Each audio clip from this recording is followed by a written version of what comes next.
Hello, and welcome to Grade.com Talks With. Today, we're talking with Audrey Gordon, President and Executive Director at Progeria Research Foundation, an organization whose mission is to discover treatments and the cure for progeria and its aging-related disorders, including heart disease.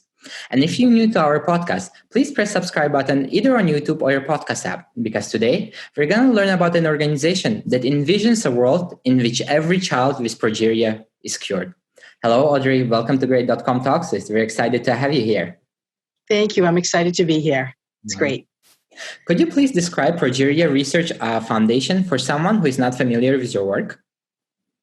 Sure. So as you said, our mission is to discover treatments and the cure for progeria and its aging-related disorders, including heart disease. Progeria is a rapid aging condition. It's fatal. It afflicts children who die of heart disease at an average age of just 14 and a half years without treatment. And it's the same heart disease that you and I would get, but at a much older age. Mm-hmm. And that's what we do. We work every day to try to treat and cure these children, and we've made tremendous progress since we were founded in 1999. We were founded after the diagnosis of my nephew, Sam Burns, and because there was nothing out there for these children. There was virtually no research going on. Nobody even knew what progeria was. So we knew that we had to help these kids and get them the treatment that they deserve. Mm-hmm. Thank you for explaining what does your organization do, and the fact that you've only been around for 22 years, and that for the 22 years you are the first and one of the few organizations that brings the light to this condition and solely working on finding treatments and discovering a cure for children living with progeria. And there is also, as you described, there is a personal involvement. There's a personal story behind it, and very personal story. Yes, we are the only organization in the world that's solely dedicated to this mission, and we are making tremendous progress. We started with nothing. We discovered the gene with just a few years in 2003, and then we discovered a drug that is giving these children longer, healthier lives. So we're really excited about all of that, and we've also created worldwide awareness of the disease. It's not a household name, I would say, but certainly millions and millions of more people know about this condition now than they did before. So the kids, we don't just say children with progeria anymore. We say children and young adults, because that's what they are now. They are living much longer. A girl who was the first in our drug trial back in 2007. It's her 21st birthday today. Mm-hmm. So that's I think that kind of says it all in a way. So we're excited about that, but treatments aren't a cure, and the children are still experiencing the heart disease and the too early passing. So we still have a lot of work to do, but we're excited about what we've been able to accomplish to date. Mm-hmm. Well, your accomplishment and the progress that you've contributed in this area is worth acknowledging, and I applaud you and the organization in general. And the results from 14 to 21 years old, and that's a 50% increase in the age. So that's a good indicator that the impact is being made, and the lives of children and young adults with progeria is improving to an extent. You described a little about the progeria, that it's a condition, but and it hasn't been around for so long in terms of discovery of it. Could you please tell us more about the condition itself? How do children are diagnosed with it? Sure. And how many children and young adults at this day living with progeria around the world? Sure. Progeria is an ultra-rare disease. At any given time, we estimate there are about only 400 children with progeria in the entire world. And so they are born, for the most part, looking very healthy. Mm-hmm. And then they begin to display the signs of the disease within the first few months of life. They start to stop growing. They stop gaining weight. They start losing their hair. Their skin becomes a bit age-looking, taut, and so they start to all have a similar appearance as they grow a little bit older. Because of the work that we've done, because we helped discover the gene, we have a diagnostic testing program. So that's good. So we can have a definitive diagnosis for the children, which is great because then they can, for years, of course, before we were here, parents would spend years and multiple visits at the doctors where their kids were poked and prodded. And that is not the case anymore for most children.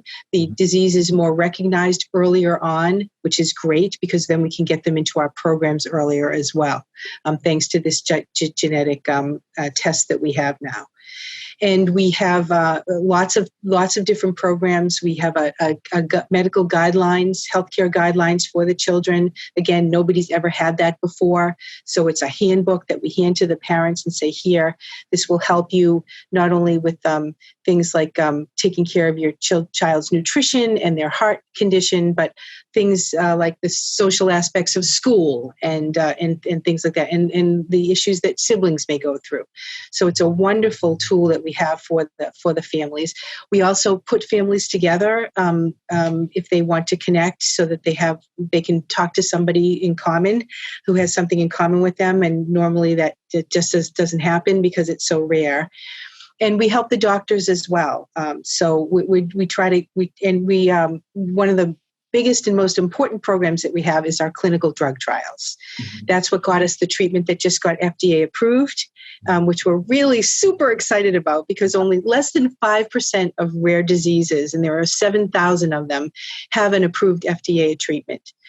So we're really excited about that we've got that in our corner, and now we have a drug that kids can get, at least in the U.S., can get with a prescription now, thanks to our partner Eiger Biopharmaceuticals that we partnered with on this endeavor, and it is helping the children. It's modestly extending their lives, but it's definitely giving them a better quality of life and a longer life, and it's a start. Mm-hmm. So, and the other thing that I will tell you about progeria, as I said, the kids start, they're born looking normal, and then they start, they have stiffness of joints. Some of them get hip dislocations, and they die of heart disease and stroke. And so they are the sort of the symptoms, many of them, of aging, but there are some aspects of aging that they don't get. Cognitively, they are all there. They are smart. They don't lose that.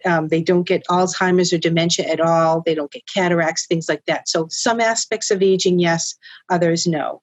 The kids are so incredibly smart and full of life, and they just love life to the fullest. So that's really great. The kids are just very, very special. We love them all, and we're so happy that we're helping them to as best we can.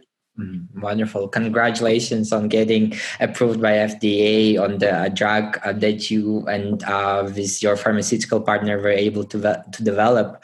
But what I really like about your approach, you're not only focusing on finding the treatment, but you're also providing tools not only for children and young adults living with progeria, but also to their families. And you mentioned you also work with doctors. So every stakeholder that is involved in the process of helping a child and a young adult living with progeria is taken into consideration, and working as a community, bringing multiple families together and sharing experiences and the lives. As you mentioned, it's a very rare disease and there are not many people who can relate to, but the fact that you're bringing those families and those children together through your organizations for them to communicate and share their experiences is very wonderful.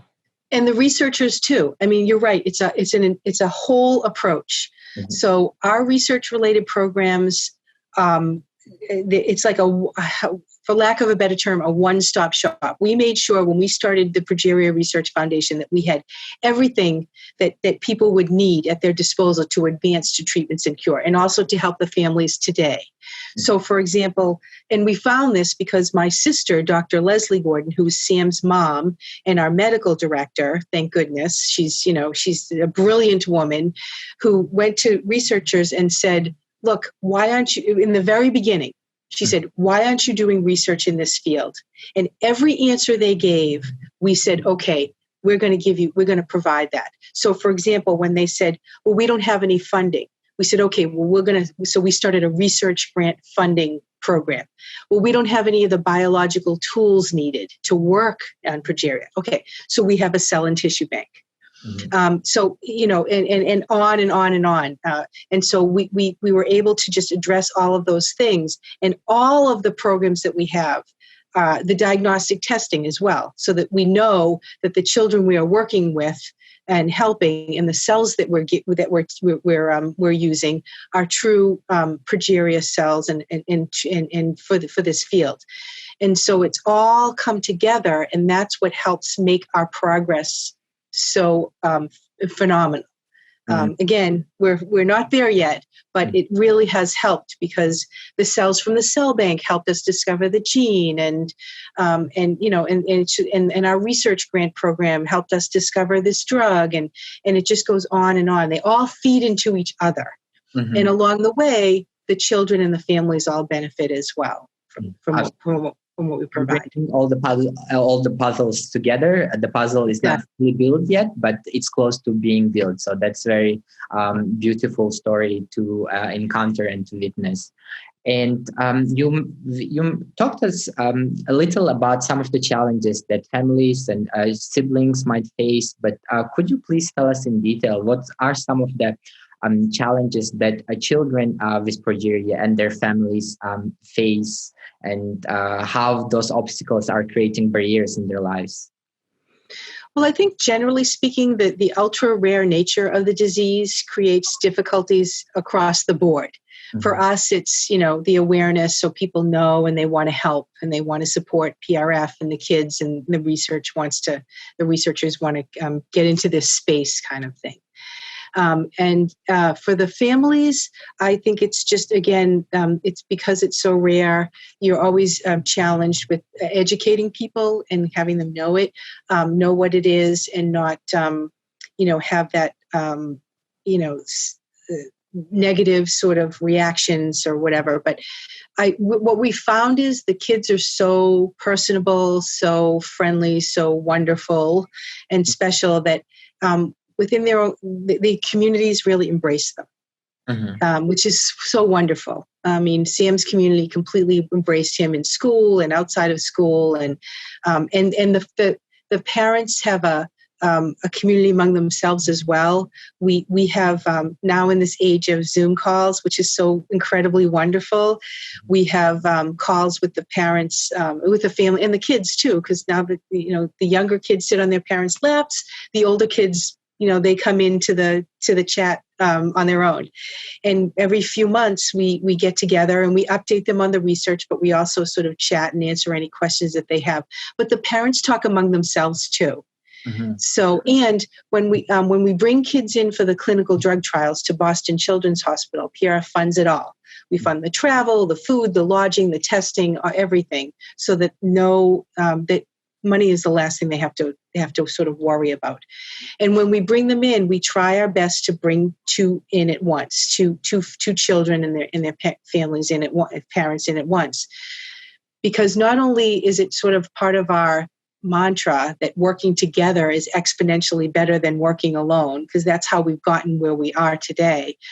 But it's also wonderful for the families and the kids. Oh my gosh, 2 little boys from Turkey were here a couple of weeks ago. They are the best of friends. They just love each other. We try to pair them up by language and by age. It doesn't always work out that way, but at least they're together. So that's been really helpful to help overcome some of the obstacles that the kids have socially, and also that PRF has as well.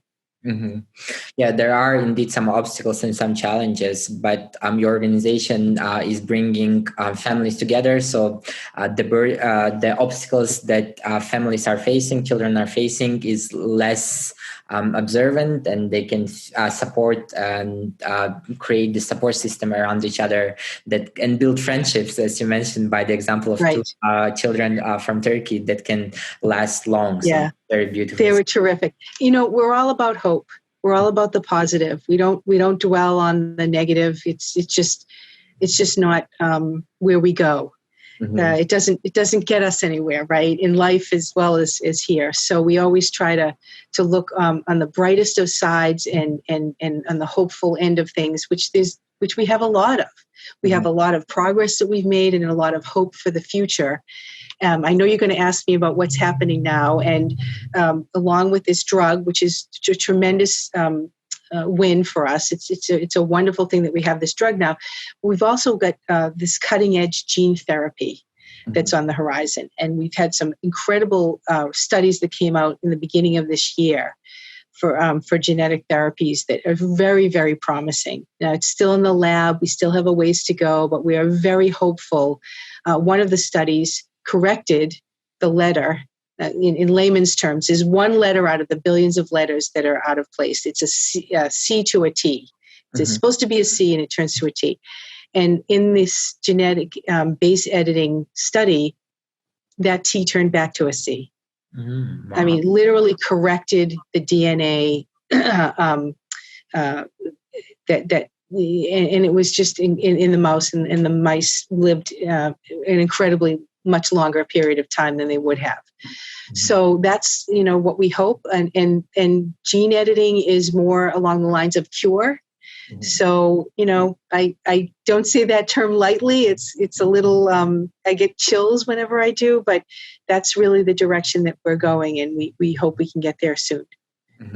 Yeah, I hope you will be able to get there soon as well. And I really believe in your hope, and I really believe in your mission. And you will say, from what you described, seeing a glass always half full rather than half Absolutely. empty. That's beautiful, and always working to it. And although you are a small organization, and the fact that you brought researchers together and the progress you were able to accomplish in only 22 years is quite enormous. And as you mentioned, the next step is giving even a bigger hope for and bringing one step closer to finding the cure. You described several accomplishments, several factors that were achieved. For instance, diagnosis. You mentioned several drug, and I just wanted to understand, how were you able to accomplish such progress? Is it because of the work of the researchers, or how the process was for you? I mean, it was everything. It was everything all together. And I hope that we serve as a model for other rare disease research organizations who are building and needing to understand what their needs are. Get that diagnostic test, own it. You're in charge of it. Get that cell and tissue bank so that you know everything. Get that research grant program so that if you're a rare disease, you want to know everything that's going on in the field. And you will if they have to come to you for cells, so they want to come to you for funding. We have a medical and research database as well, where we take all the records of the children, the medical records, and we funnel out and we try to see patterns in their condition, in their testing. So it all sort of comes together and feeds off of each other. So, for example, when we discovered the gene, we discovered that the defect was on a certain area of the DNA that had been studied for many, many years. So we went to the person who studied that area, and they started to do some research. And we found a drug that inhibits that farnesylation. At least it was being tested at Dana-Farber for certain types of cancer. So we went to that person. My sister, Dr. Gordon, did. And she said, would you run a trial for progeria using this? And he said, sure. He had never even seen a child with progeria before. So it was a matter of finding the people that you think might be able to help and asking them, can you help us? Can you do this with us? I mean, it's always been all about partnerships for us. We could never do any of this alone. Nobody. It's very rare that you can really do something alone. We have really been able to build our accomplishments from the work of others who we've brought into our circle and worked with. The National Institutes of Health has been tremendously helpful as well. Dr. Collins is an incredible champion for this field and for the children. So yeah, I would say it's just all working together and coming together. Absolutely. Yeah. Finding the right people, engaging them into the mission, and also providing them, as described earlier, the tools, the funding necessary for Right. them to go next step. And once they achieve the next step, going even further for the next step. So building that pyramid Right. into the finding a treatment and finding a cure. So that's very beautiful. Yes, thank you. One of the programs that I haven't mentioned yet is our scientific workshops. Mm-hmm. One of the things that in those early questions, why aren't you doing work? There's no group, there's no one to brainstorm with, there's no one to collaborate with. So we have now had 10 of them, 10 international conferences. Our last one, the in-person one, couldn't happen, so we did it, virtually, and it was fabulous. Hundreds of people from all over the world attended, so that they can collaborate. And when they are in person, I can tell you, it's incredible. I am not a scientist, so I don't really understand what they're saying up there when they're presenting, but I can see the body language, the people who are leaning into each other and chatting and pointing, and you can just feel the energy in the room and the collaborations that are being made as these presentations go on for a couple of days. And the other thing that we always include in our agenda is hearing from the children and their parents. Mm-hmm. So these are researchers who have never connected with the people with the condition that they're actually trying to help. So, and we have a Q&A. We allow them to ask the questions and to get to know these kids. And it's wonderful, because all of that together makes them even more committed. And we love that when people spend their careers now on working on progeria research, which is something that no one would have even thought about doing, 20 years ago. Mm-hmm. Yeah, you mentioned how you are not scientists, but as a person outside of science, when you see those researchers come together based on their body language, based on their emotions, you can see how they are devoted. And for me, as a person who is not is not a part of your foundation, who is not a part of the Progeria research, I can feel that passion, I can feel that commitment through you. So that's very beautiful that the organization, also researchers, the scientists, all have the passion and all are committed into one goal. And it's for researchers, it's bringing them personal development in terms of their career, in terms of the research, but also for the children. The impact on the children and families is enormous. So I hope and wish that the work will continue and it will the progress will be exponential. Thank you. Thank you so much. There is one more thing that I did want to add, because we've been talking about just progeria and the effect on this very rare disease. But it is important to know that there is a biological connection between progeria and the normal aging that people experience and the heart disease that people experience. We know this now because when we discovered the gene, we discovered the progerin protein. It floods these children's cells. But you know what else? It's in every one of us. It's at a much lower level, but it increases with age and it increases in the cardiovasculature. So finding the treatments in the cure for the rarest disease, one of the rarest diseases on earth, could actually help millions of people that suffer from heart disease, as well as the entire aging population. So that is something that is very real, that connection between progeria and aging and progeria and heart disease. So we hope that, of course, our main focus is these children, but we certainly would hope that it also helps everybody. Indeed, eventually. The result, the outcome that will that is coming out of your work is not only affecting 400 children across the world living with progeria, but it has a potential to help science, to help people living with heart conditions and aging populations. So that's very, very interesting fact and interesting correlation to understand and realize. If someone would like to support Progeria Research Foundation, how can they do that? Oh, thank you for asking. There's a few ways. Obviously, you can donate. We would love to have your support in that way. These trials cost about $1 million a year, and our other programs are another $1.5 million, and things are only getting more expensive. So we would love to get support that way. ProgeriaResearch.org. There's a big orange donate button on that page. Also, join our social media channels. Follow us. Help raise awareness. That's a big challenge for us. We'd love to have you be involved in that way. And there's a Get Involved button on our website too. There's lots of ways you can help join a fundraiser. Some of them are virtual now, which is kind of fun, and just be part of the movement, I would say.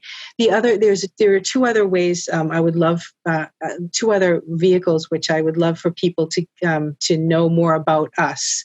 One is the HBO documentary Life According to Sam. It's a beautiful film. It won an Emmy and a Peabody Award. It was at the Sundance Film Festival. It's just a wonderful film that you get to know not only my nephew Sam, but also other kids with progeria and the work that we're doing. And it follows through this drug that's eventually approved as a treatment. And Sam has a TEDx talk. It's number 2. It's called My Philosophy for a Happy Life, and it's the best 12 and a half minutes you'll ever spend, where he really is, his message of how to live a happy life is very universal. It goes way beyond progeria. He was an incredible young man, and he continues to inspire us, and his TEDx talk I think will inspire all of you as well. Mm-hmm. So I definitely encourage you to do that, to watch his TEDx talk today. Absolutely. Sam's story is very inspiring, and his TED talk can lift you up and can inspire you for you listening and viewing. The link for the Progeria Research Foundation website will be provided in the description, so you viewing and listening can go to the website and familiarize yourself with the great work a team at Progeria Research Foundation is doing and support them in their mission. Thank you so much, Audrey. It was wonderful to get to know you and the great work your organization is doing. Oh, thank you so much. It was great to get to know you too. This has been terrific. Thank you for having me. Thank you. For you listening, if you enjoyed this conversation, please press like and share button, because this will show the YouTube and podcast algorithm that this conversation is important. We need to support Progeria Research Foundation in their mission in discovering treatments and the cure for progeria. Thank you, and see you in the next episode.